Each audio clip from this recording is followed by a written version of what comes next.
అందరికీ నమస్కారం.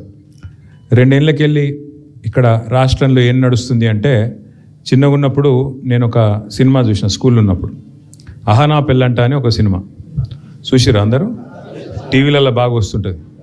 ఏం నడుస్తుందంటే, కాంగ్రెస్ వాళ్ళు సేమ్ అహానా పెళ్ళంట అలా కోటా శ్రీనివాసరావు గారు చేసినట్టే అచ్చంగా కొత్త ఇంటల్లోనే పిలిచిర్రు పెళ్ళికి.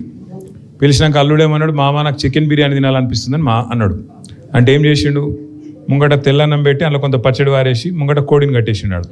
కోడిని ఎలాడదీసి దాన్ని చూసుకుంటా తిను, నీకు చికెన్ తిన్నట్టే ఉంటుందని చెప్పి వినిపించిండు. సేమ్ టు సేమ్ గదే పని రేవంత్ రెడ్డి గారు ఎలక్షన్ ముందు రాహుల్ గాంధీని తీసుకొచ్చి, సిద్ధరామయ్య గారిని తీసుకొచ్చి, సల్మాన్ ఖుర్షీద్ని తీసుకొచ్చి, ప్రియాంక గాంధీ గారిని తీసుకొచ్చి, ఖార్గే గారిని తీసుకొచ్చి, అందరిని తీసుకొచ్చి మంచిగా మన ముంగట ఒక కోడి కట్టిండు. ఆ కోడి పేరు 6 గ్యారంటీలు. 6 గ్యారంటీలు, 6 డిక్లరేషన్లు. ఆ కోడి కట్టిండు, సినిమా చూపెట్టిండు, ఓట్లు వేసుకున్నాడు. ఇక ఓడ మీద ఉన్నప్పుడు ఓడమల్లన్న, ఒడ్డుకెక్కినాక బోడమల్లన్న. ఇప్పుడు ఏమైందిరా బాయ్, మరి ఏం సంగతి చెప్తలేవు, ఏం సంగతి 100 రోజులు అన్ని చేస్తా అంటివి, ఏడవచ్చి ఏం సంగతి అంటే ఇప్పుడు కొత్త కథ ఎత్తుకున్నాడు. నాకేం తెలుసు, ఇక్కడ లంకె బిందెలు ఉంటాయనుకుని వచ్చిన, లంకె బిందెలు లేవు కాబట్టి నేను చెయ్యా. పోనీ డైరెక్ట్గా చెయ్యా అని చెప్తాడంటే చెయ్యా అని చెప్పాడు. నిన్న పోయిండు యూసఫ్ గూడకు.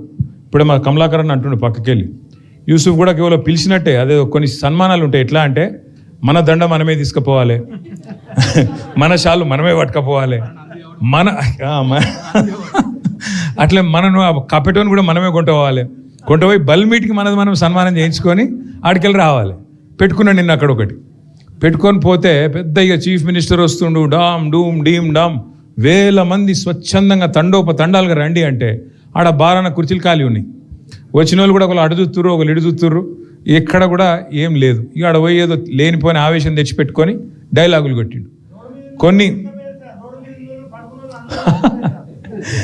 అయితే అక్కడ పాయింట్ ఏంటంటే, పోయిండు సరే ఏదో మాట్లాడిండు, కానీ కొన్ని గమ్మత్తుంటాయి.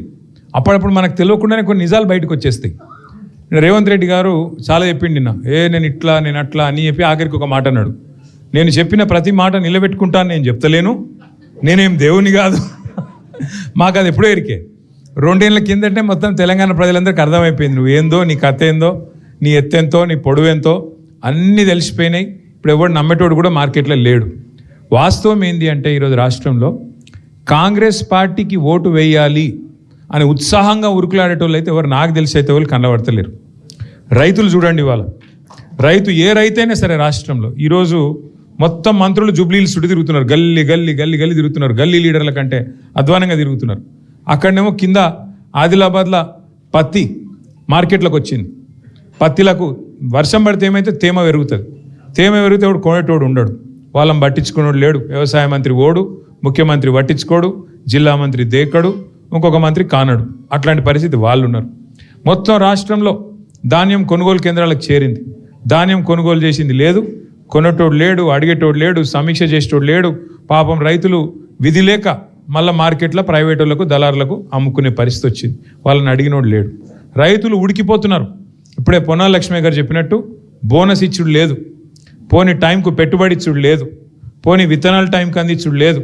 ఈ ఎరువుల కోసం అయితే ముష్టి యుద్ధాలు మీరు చూసిరు. మొన్న ఎరువుల బస్తాల కోసం పోయి 3 రోజులు 4 రోజులు లైన్లలో నిలబడి అడ్డంబడి, ఆఖరికి మిర్యాలగూడలో ఒక ఆడబిడ్డ, ఒక రైతు, మహిళా రైతు, ఆఖరికి అక్కడనే చచ్చిపోయిన పరిస్థితి మీ అందరు కూడా చూసినారు. అట్లాంటి పరిస్థితి వాళ్ళ రైతులకు వచ్చింది.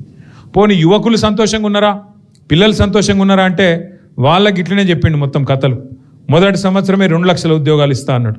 ఇక మంత్రుల నోర్లకు మొక్కాలు ఒక్కొక్కలకు. పొన్నం ప్రభాకర్ గారేమో 60,000 ఉద్యోగాలు ఇచ్చిన అంటాడు, ఇంకొక మంత్రి గారేమో శ్రీధర్ బాబు 1,00,000 ఉద్యోగాలు ఇచ్చినామంటాడు, ముఖ్యమంత్రి గారు 70,000 ఉద్యోగాలు ఇచ్చినామంటారు. మంత్రివర్గంలో ఉన్నదే 15 మంది. వాళ్ళు అబద్ధాలు చెప్తే కూడా అతికేటట్టనే చెప్పాలి. ఒకళ్ళకు శృతి కూడా లేదు. ఒక ఆయన 60,000 అంటాడు, ఒక ఆయన 70,000 అంటాడు, ఒక ఆయన 1,00,000 అంటాడు. మొత్తానికి ఇచ్చింది మాత్రం వాస్తవంగా 6-7 కూడా లేదు. సంవత్సరంలో 2 లక్షల ఉద్యోగాలని చెప్పి యువకులను మోసం చేసిండు. చదువుకునే ఆడపిల్లలకు స్కూటీలు అన్నారు, విద్యా భరోసా కార్డులు ఇస్తామన్నారు, 5 లక్షల విద్యా భరోసా కార్డు అన్నారు. ఇట్లా ఒక్కటి కాదు, 100 ముచ్చట్లు చెప్పి యువతను మోసం చేసిండ్రు. ఇక మహిళలు మీకు తెలుసు ఎంత గొప్ప మాటలు చెప్పిండు. మహిళలకి నెలకు 2,500 రూపాయలు ఇస్తా అని చెప్పిండు. అత్తకు 4,000, కోడలు పిల్లకైతే 2,500 అన్నాడు. మరి ఎక్కడ పోయినాయి పైసలు అని చెప్పి మహిళలు ఎదురు చూస్తే మీకు చెప్పేది ఒకటే ఒక్క స్టోరీ. ఏంటిది? ఫ్రీ బస్ పెట్టినాం, ఇక మీరు తిరుగుండ్రి. ఫ్రీ బస్సు సంగతి కూడా మీకు తెలవాలి. మహిళలకు ఫ్రీ, కరెక్టే, ఒప్పుకుంటాం. కానీ పురుషులకు డబల్ టికెట్, పిల్లలకు చారణం ఇచ్చిర్రు బస్ పాసులు. ఇక మరి మిగిలినట్ట పోయినట్ట పైసలు? కుడి చేతితో ఇచ్చుడు, ఎడమ చేతితో గుంజుకుండే కదా. ఇప్పుడు ఈ కిసలకి వెళ్ళి ఈ కిసలు పెట్టుకుంటే ఏం లాభం? ఒక అట్లున్నది కాంగ్రెస్ ప్రభుత్వం కథ. ఫ్రీ బస్సు ఫ్రీ కానే కాదు. ఎందుకు కాదు? పేరుకు మీ దగ్గరనేమో ఫ్రీ, ఇటు మీ భర్తలు, మీ ఇంటోళ్ళు, మీ ఇంట్లో ఉండే మగోళ్లకు డబల్ టికెట్, పిల్లలకు ఇంకా చారణ పెంచి ఇవాళ పండుగ వచ్చిందంటే బస్సు ఎక్కితే భయం అయ్యేటట్టు చేస్తాను. ఆ స్థాయికి ఫ్రీ బస్సు. ఇక తులం బంగారం నాకంటే బాగా